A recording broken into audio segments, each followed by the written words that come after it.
I forgot how good Pixar used to be.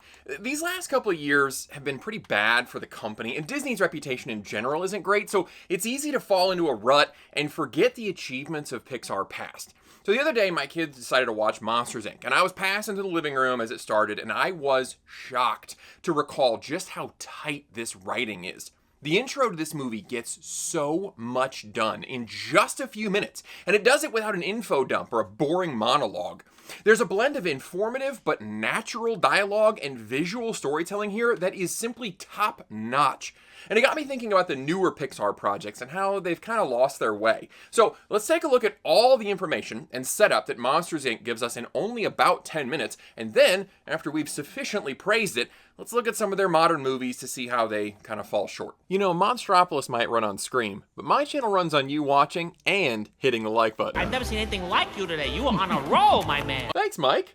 Hey, before we get going, you want to see a big guy in a little chair? Look at this sad yet handsome gentleman in this terribly uncomfortable chair. He needs an improvement. Fortunately, friend of the channel FlexiSpot makes an ergonomic chair to cure his woes. Now, you guys have heard me talk about FlexiSpot in the past with their standing desk, which I bought 2 of. Well, that quality and attention to needed features extends to their chairs as well with this C7 model. First, yeah, this seat is extremely supportive and comfortable, but it's the arms and back that separate this chair from others. The arms move in 4 directions. You can change the height, rotate the angle, move them forward and backward on the support, and move them forward and backward by moving the entire seat and arms in relation to the back. Here's how this comes in handy. If you're like me and you like to recline while playing a game, you want elbow support. By moving the whole seat and arms backward and rotating them in, I can play comfortably. They even offer a footrest option for this one, but also back support. This is my favorite part. As you can see, I'm a large person, and lumbar support is quite high on my priority list these days. This chair treats my lower back like royalty and adjusts to keep supporting me even when reclined.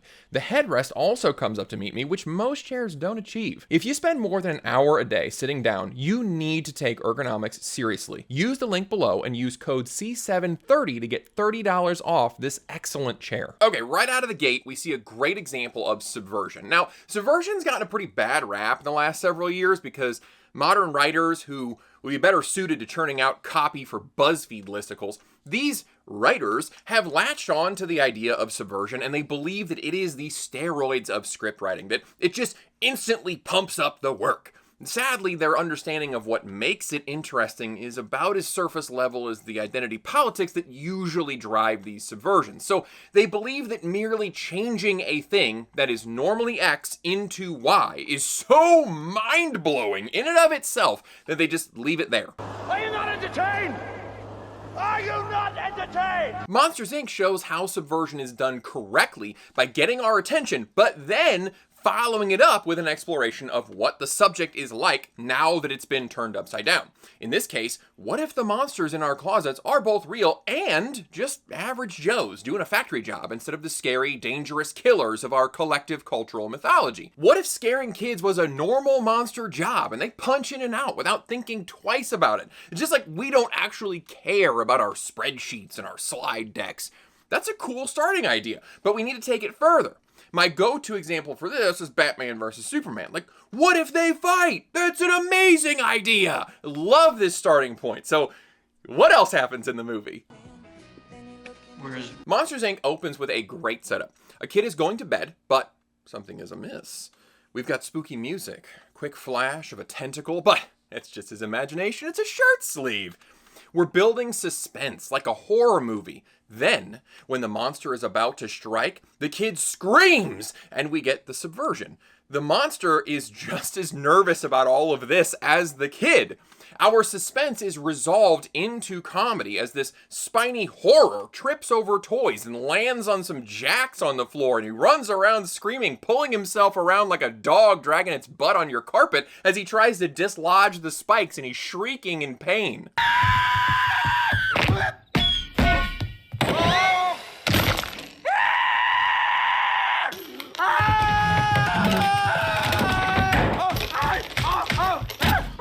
Then the lights come on and a voice comes over a speaker and we get our second subversion. None of this is even real. This monster is not only not scary, but he's in a training simulation learning how to scare kids properly. Again, excellent subversion. On the surface, yeah, we're doing the what if the monsters aren't scary bit, but the movie sets up and subverts its own emotional tone. We did all the scary movie things, the score, the coloring, the shots. We built stress and suspense in the audience. Then, instead of a jump scare, we got a jump comedy. Now the audience has an outlet for those stressful emotions the movie just cultivated. Can you tell me what you did wrong? Absolutely nothing. We are less than 2 minutes into this movie. Not a word of dialogue has happened, and we're already off to an amazing start. Now, we need to know a few key world-building things. The audience naturally has questions. Why are monsters scaring kids? And what is the big problem the story's gonna have? Because every story has to have a big problem. The thing that's so great about this next conversation is that it naturally explains both of those issues without falling into an info dump or using the, as we all know, writing cliche. As I'm working on this, Madame Web just came out, and it begins this way. Two characters who have been working together for a while have a conversation that is basically, hello, coworker. We've been doing this job for a few weeks, and we both know that you're looking for plot device. But I don't think you're going to find it.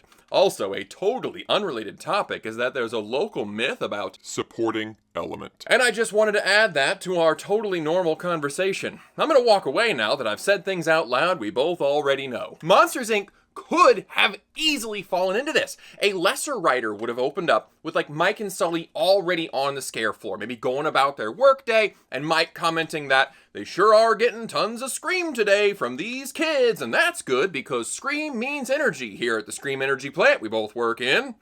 And that would have been horrible. Instead, we use these new recruits to deliver the relevant information in a natural way because these trainees don't know what they are doing, so it makes sense to tell them.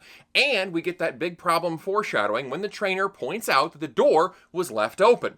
She states that it's extremely important. And leaving the door open is the worst mistake any employee can make because... Her general body language here is also pretty natural. Instead of doing the, as we all know, dialogue, she's doing the slightly different, as you idiots should know. FNGs, am I right? It's also adding to the they're just like us theme that the movie world is building around. The scene also provides a natural way to give us more world building when Mr. Waternoose is introduced, and he answers the question. It could let in a child. Without having to give him a title, her body language, her tone, and the fact that she addresses him as Mr. Waternoose lets us know he's pretty important. He's also dressed like an old-timey banker, so we get the sense he's pretty high up on the food chain. He's doing a routine drop-in on the new hires and explains to them/us that There's nothing more toxic or deadly than a human child. A single touch could kill you. All right, excellent so far. We have the big problem foreshadowed. The monsters think children are toxic and deadly. And the closet door is what separates our worlds, and it's vital it be kept closed. Our last two bits of information from this scene are, admittedly, a little in your face. The weakest part of this whole intro to the movie comes when Mr. Waternoose unfortunately does do the, as we all know, cliche, when he announces that Our city is counting on you to collect those children's screams. Without Scream, we have no power. if these guys are working at the Monster Electric Company, I think they know that electricity is important. So a point off for this, but a point goes to Mr. Waternoose for dramatic flair, so we'll call it even. Now we do get a visual demonstration that scream equals energy, so that answers our question of why monsters are scaring kids in the first place, and the visual is also important foreshadowing for later, when Boo is laughing and every nearby electrical device behaves exactly the same like we just saw, giving us an immediate clue that laugh is useful for energy, just like scream. Now we've got the rousing management speech, rah rah, you gotta do your best, I need scares who are tough and tenacious. Yes, it's dangerous work, and that's why I need you to be at your best. I need scarers who are confident, tenacious, tough, intimidating. Here's our final piece of info from this scene, the intro of our main character, Sully. We learn that he's clearly Mr. Waternoose's favorite. He's really good at his job, and the expression and intonation from Waternoose here gives us clues that it's more than just a boss talking about an exceptional employee. We really get the sense that there's a genuine affection here, which will be confirmed later. I need scarers like James P. Sullivan. Now think about all the info that this movie has given you so far in just the first scene. Monsters are real, they behave like regular people. They scare kids for a scream, which is used as an energy source in the monster world. Being a kid scarer is a monster job and seems to be a little prestigious. Monsters think kids are toxic and deadly. There are special doors that let them access the human world, and leaving the door open is the worst thing you can do. Mr. Waternoose is an important figure in this company. James Sullivan is an outstanding scarer employee. Mr. Waternoose has a real affection for Sullivan. With the exception of explaining why Scream is important, all that information was given very naturally by characters who acted in character. And it only took 3 minutes and 20 seconds. Wow. Efficiency, thy name was Pixar. Now we're going to do a small subversion, again, for comedy. Here we see them do a quick setup and resolution. The music swells as Waternoose is praising this hero of scaring, James Sullivan, and dramatically looking up and away into the distance. I need scarers like James P. Sullivan. And we get the cut to this great hero snoring. Cue some laughs. As basic of a technique as this is, we're gonna find out it's more than just a gag as we learn more about Everyman Sully and his best friend and coworker Mike in this next scene.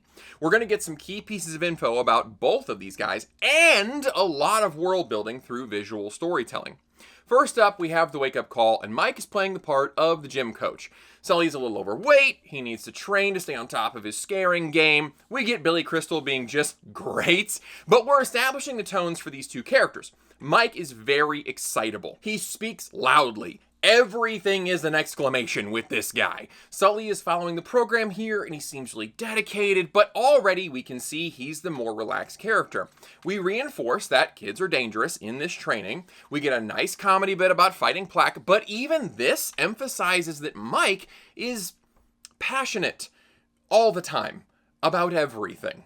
Now, the commercial comes on, and here again we see old Pixar finding creative ways to give you the information you need while integrating it into the world in a pretty natural way.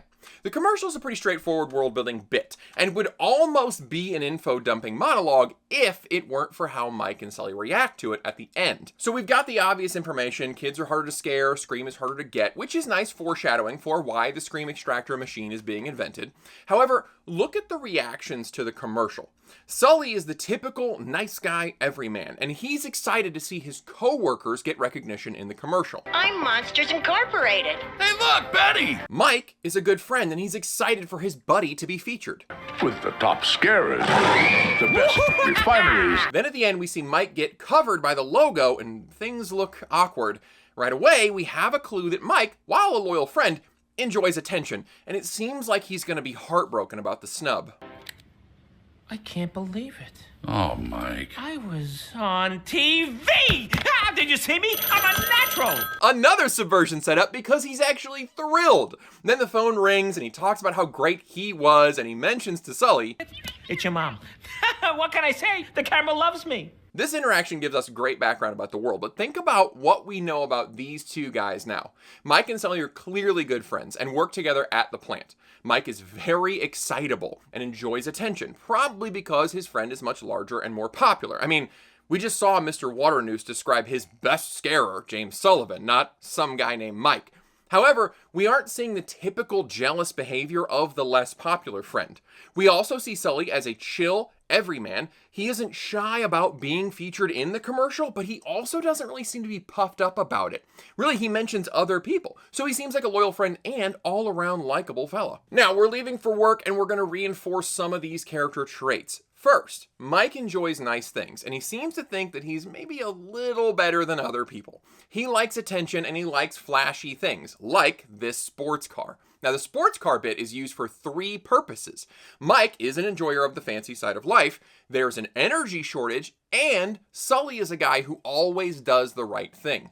He gently chides his friend for wanting to drive when there's an energy shortage and says the right thing to do is to walk to work. Mike wanting predictable comfort and Sully doing the right thing is going to be central to the plot. So it's good that we're firmly establishing these archetypes.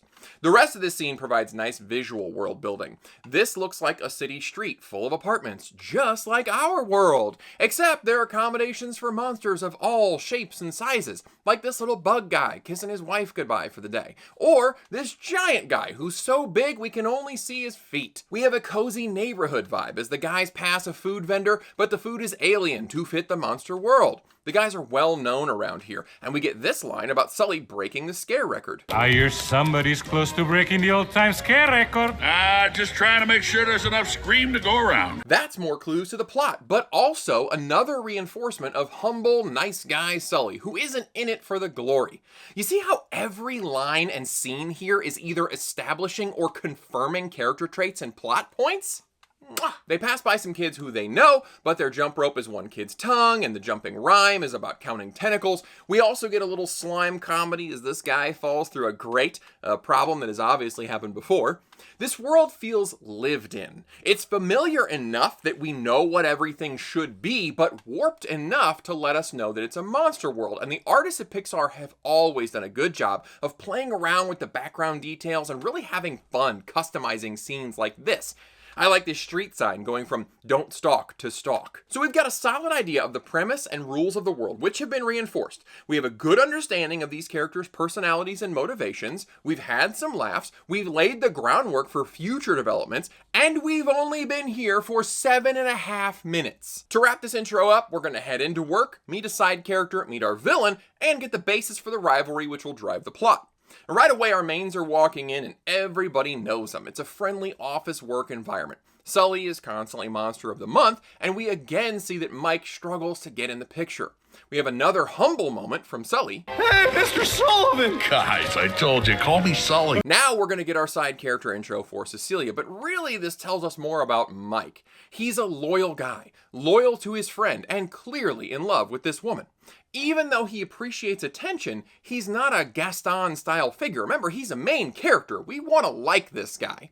We also get the reinforcement that he likes the finer things in life. He appreciates fine dining. I just got us into a little place called, Harryhausen's. Harryhausen's? But it's impossible to get a reservation there. Not for Googly Bear. However, cut to the locker room, and we reinforce Sully's celebrity status because he's really the one that got the reservations, and we get some banter between friends. The only thing we're missing is the villain, and here's where we get to meet Randall. Right away, we know to hate this guy because he's picking on little Mike. He's cocky and clearly jealous about Sully's scare numbers. Mike once again mentions this scare record, so we're all set up with this coworker rivalry motivation, and we see Randall as the villain because he's obviously vain and cares so much about this, while Sully is just a nice guy doing a good job. Now for me, that wraps up the intro, since we now have a villain and a conflict, and we're at the 10-minute mark, almost to the second. Look at all the things that we learned. Look at the world building that has been achieved. Look at how many characters we introduced, and each has a unique personality and motivation without being cliche or tropey or info dumping. With the sole exception of Waternoose saying, Without Scream, we have no power. Everything has been delivered in a natural way through dialogue that feels real or through visual storytelling. The rest of the movie is also great, but this first 10 minutes is everything an intro should be. Fantastic writing, excellent directing, 10 out of 10. Sadly, this represents the bygone glory days of Pixar. Ladies, how do you think old Pixar feels about new Pixar? Yeah, the company has been in a bit of a slump lately, and it wouldn't be honest to just crap all over them. It's just the movies are very average. Well, some of them are worse than average. They don't have the same spark of the old movies. Some, like Elemental, are just all over the place. Others, like Luca, are fun ideas that just weren't large enough to fill a whole film. People used to joke that Pixar made movies that asked the question, what if Thing had feelings? And that's a cute joke, but they were also really great movies. Recently, it seems like they took the joke too far, and the movies really are just that. Let's briefly look at some of the recent movie intros and see how they aren't on the same level as something like Monsters, Inc. Let's start with Onward. The movie opens with a 2-minute long narration setting the scene. Now, it's not overly long, and it covers quite a bit of ground, but that's the easy way out. It's average. The averageness continues as the characters start calling out things, just so we know. What? You're wearing your dad's sweatshirt. Oh. Hey, what are these things on the table? Well, Ian will announce what they are and how he feels about them. I'm not scared, Mom. I'm gonna move Barley's game. Okay, but you know how he gets when someone touches that board. Well, he's gotta learn how to clean up his toys. Officer Stepdad shows up just to tell us things about Barley, then mentions the board game again so Barley can say exactly what it is. This movie is an interesting concept. Again, shooting for subversion. Like, what if fantasy races and magic were real, but they moved away from magic and became like the modern human world because technology makes everything easy? That's a neat idea. What if magic wasn't a cool thing people fantasize about, but an obsolete thing that only weirdos still pine for? Now, the points get made in the first 10 minutes. Ian is shy, but he wants to be confident. His dad is dead and he never met him. His brother is a weird nerd who he is embarrassed by. These all just feel like first ideas, though. Like they weren't thinking of how to integrate the story and the characters. They're very okay, but not great. This is very average writing. Turning Red, though I don't like the movie, has a slightly better use of narration in its opening. I'm still not a fan of intense narration to open something, but this at least fits more with the tone. A teenager narrating her own life to be cooler than it really is, that's more natural, for sure. However, it still results in smash intros where we rely on tropes instead of developing the characters. Her friends fit into neat little boxes, so the movie doesn't have to actually give them character, and that's a little lazy. The intro feels like it wants to get itself out of the way so we can just get on with this movie. The intro feels like a distinct section that just needs doing, like story boxes that just need to get checked, where Monsters, Inc. didn't separate things. I had to just arbitrarily cut it at 10 minutes because in truth, it didn't have an intro section. It's so smooth from the first minute. The movie just flows. Turning Red does a full exposition dump. Then, May is suddenly into this boy. Then, her mom is suddenly in a huff and yelling at him. Then, we try to imitate this scene from Tangled. Oddly enough, for being such an info dump, the intro is still quite long. But my toddler thinks it's hilarious, so Elemental's funny because it seems like it was in development for a while and the movie was cut up. Now the intro does a good job of world building. Thankfully, it shows the world and Ember's parents and we get the point without a narration. So points there. Rumor says there was once a villain for this movie, likely a water person because they're cast in a poor light early on. They tried to spin that into a mistrust of Wade later. I don't know if that really worked. Claude is also in the intro and then appears one other time, another apparent victim of editing. The issue with this intro is that it doesn't establish much, except for Bernie's story. We see that Ember is going to take over the store, but has an anger issue, and her parents are immigrants. At the 12-minute mark, she's still out making her deliveries. Overall, there isn't much plot introduction, character motivation, or foreshadowing in this intro. But that kind of tracks because the whole movie didn't really seem to know what it wanted to do. If I didn't know better, I could almost say this is also Bernie's story. It's a lackluster intro, but then so is the whole movie in my opinion. Interestingly, Soul has a great intro. It introduced a movie that then did not happen. This is probably the best intro of the bunch, but still not up to the standards under Lasseter. Mr. Gardner's intro is quite good. We get the sense of his dead-end job and his unrequited love for jazz. Then, his big break. It's a good setup, really, just not for the rest of the movie. Now, when you look at these intros and the movies that follow, you cannot rightly call them awful, but you can't call them great either. They're just there. Pixar has been just there for a few years now, and the audience is losing faith in their ability to deliver. Their current issues are compounded by the ability to look back on what once was. Look at all the things Monsters, Inc. accomplished in just 10 minutes. Then, watch the first 15 minutes of any of these new movies and see if they accomplish even half as much in half again as much time. What's another movie from any studio that you think absolutely crushes the intro? And if you're interested in talking movie themes, especially from DreamWorks, check out this video about how they handle the theme of expectation. I appreciate you watching, and I'll see you next time.